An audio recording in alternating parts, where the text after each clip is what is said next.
In the book today, reading in Isaiah chapters 25, another thing entitled Praise to the Lord. It is awesome that this kind of coincides with the series I'm doing as well, a great day to praise. So entitled in my Bible, Praise to the Lord, Isaiah chapter 25, verse 1.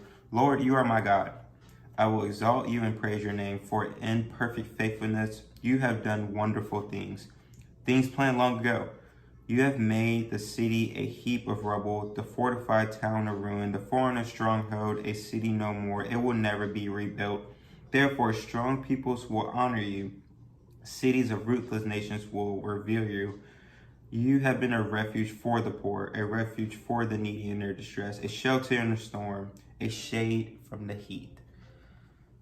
Guys, you got to lean into the Lord and know that even in a day where I feel like my day today is, if it's not behind, then it's also just filled with, it's not distractions. You have obligations. If you have a job, you have to commit to those duties you've signed up for. So I always think that's a good thing to not only pray over your day, pray over your job, pray over your managers, pray for new opportunities and growth within your company, and just pray that God keeps his hand in your work. So the main thing I hear here is God's a refuge. He has perfect faithfulness in all the wonderful things he's done. He is a shade from the heat. He's a shelter from the storm. Chapter 25 in Isaiah, verse 5. For the breath of the ruthless is like a storm driving against a wall, and like the heat of the desert.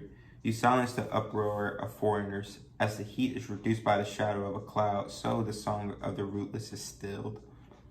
On this mountain, the Lord Almighty will prepare a feast of rich food for all peoples, a banquet of aged wine, the best of meats, the finest of wines.